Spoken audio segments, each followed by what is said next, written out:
Do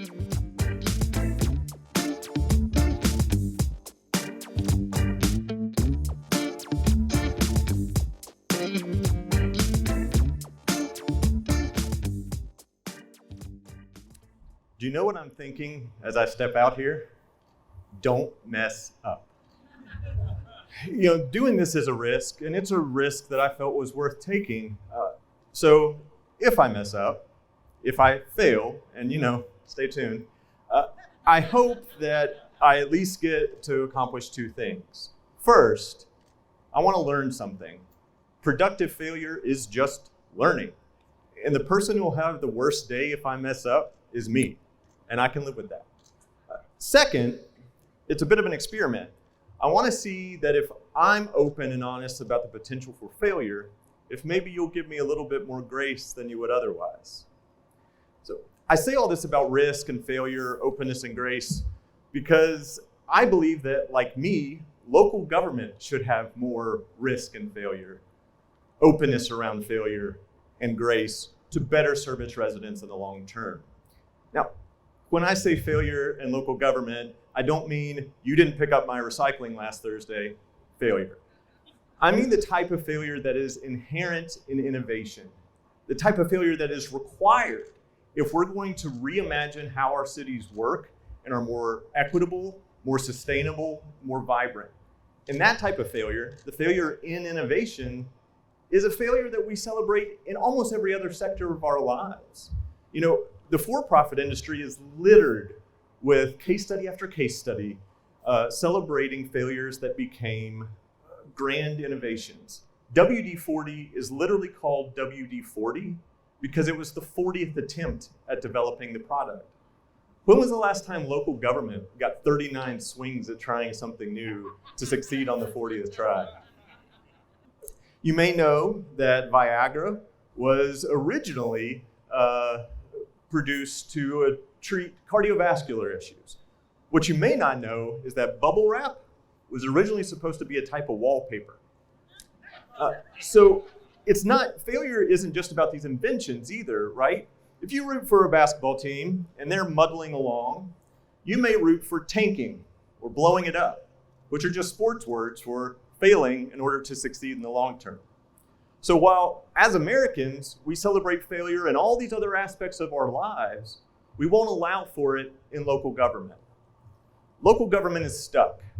And it's stuck because we've all bought into a false narrative that says, because government sometimes can't do the little old things like fix that pothole, we should never trust it to do the big new things, like reimagine how to house the homeless, or how a community center can better serve its neighborhood. The Center for Public Impact has a Fail Forward campaign, and they interviewed public servants and said, what words do you associate with the word failure? One of the most common responses was shame. Well, that means success looks like keeping your mistakes hidden. Success is, didn't end up on the local news last night. But I work with public servants a lot in my role as the director of the City of Memphis' innovation team. And most of them went into this because they want to contribute to make their city better. They went into it because they want to serve. But this narrative that we bought into bakes into the bureaucracy an incentive to be defensive and an incentive to maintain the status quo. So of course you can get discouraged. Of course you can have fatigue doing that work. But that narrative hurts all of us because we experience the fatigue too. We experience it in that inconsistent service delivery. So what does that mean? That means that there's a real cost we don't talk about to maintaining the status quo. There is a real cost to not trying new things. But there's good news. Local government right now has all the resources it needs to be more innovative, more inclusive, better at data. In fact, just last week, Johns Hopkins University launched the Center for Public Innovation, where researchers and practitioners can work together to expand this work and make it better. Our team, the City of Memphis' innovation team, was one of the first 5 founded in the US by Bloomberg Philanthropies, and that was 10 years ago. In the intervening 10 years, we have seen 100 other cities globally invest in the resources to be innovative. So I'm not here to say public sector innovation is a new thing. It's a movement, it's an industry, and it's growing. But I think within that industry, the place we aren't comfortable is the failure part of innovation. So I'm here to talk about the 4 things that I think are necessary to have the necessary failure in local government.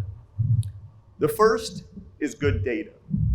Let's just acknowledge that data practices in the past by government, experiments in the past by government, have unfairly targeted vulnerable populations and people of color, and that's rightfully eroded a lot of trust. Well, good innovation practice should actually build trust, and good data can help you shape your process so that you have a definition of what equity looks like, and you're able to measure whether whatever you're working on is equitable.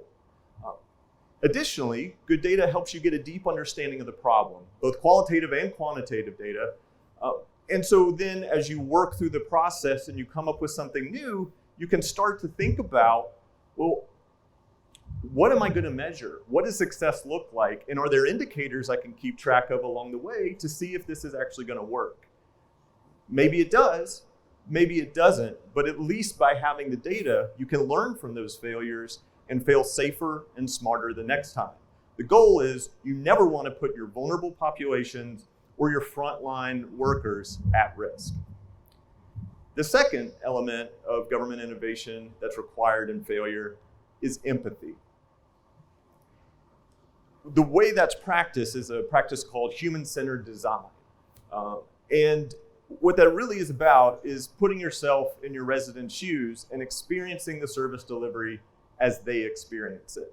Not because you're making assumptions, but because you are lifting them up as the experts in their own lived experience to tell you what it's like to try to find information on your website, or to try to apply to a program or register for summer camp. Ultimately, the question becomes, am I treated by government like I have no choice and therefore I get the service I get? Or am I treated like somebody who's a valued customer in a local boutique or a regular at a neighborhood bar?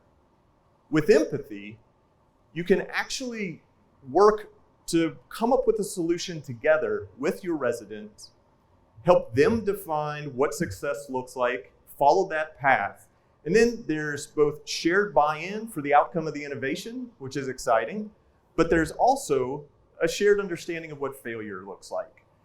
And with that understanding, there's some accountability to each other as you take the risk together.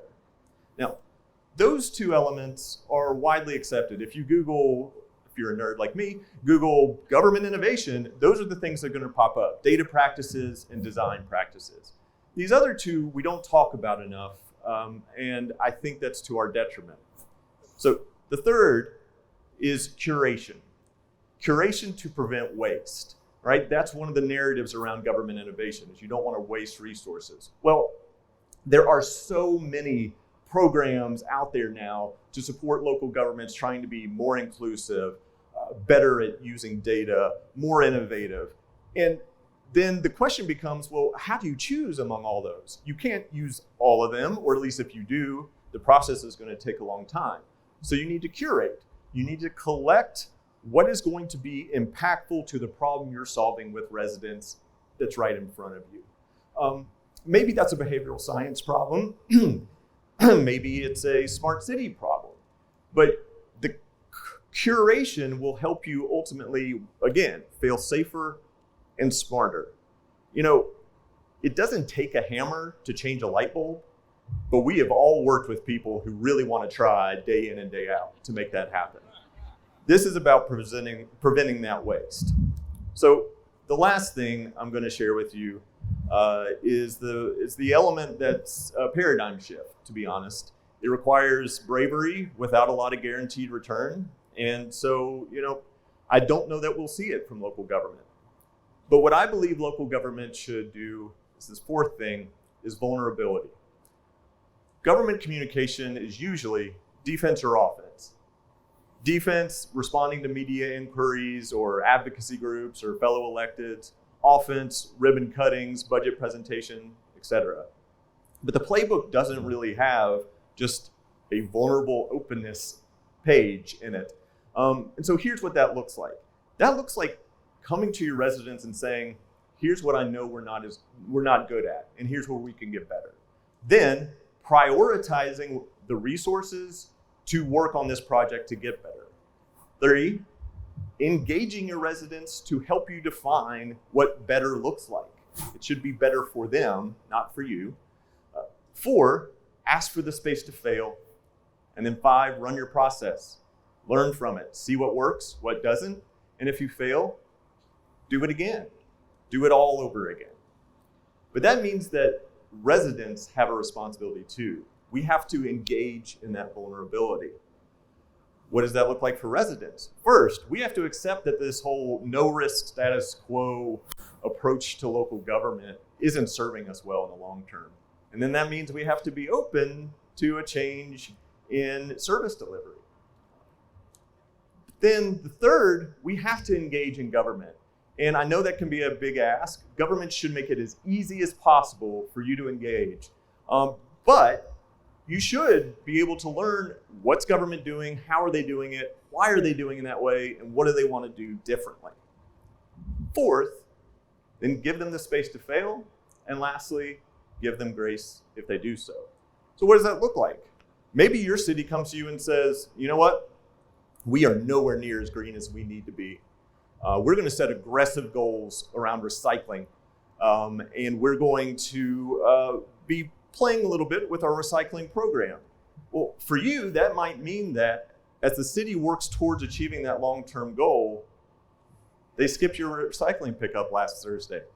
And maybe they do it again next Thursday. But instead of just saying, oh, there goes the city, failing again, you could see it as there's the city trying to get to a better place. Look, I'll be transparent. This is about failure, so let me own one of my failures. I knew I was going to fail today. I came up with a list of things for government, and I didn't make it an acronym. So I'm sorry, and I will try to do better next time. Let me leave you with this. Einstein said, anyone who has never made a mistake has never tried anything new. Once upon a time, our government said, success looks like walking on the moon. And then we did it. Our local government can set big goals too and achieve them. But to do so, to succeed, it has to fail. And we have to give it the space to do so, just like you gave me that space today. Thank you.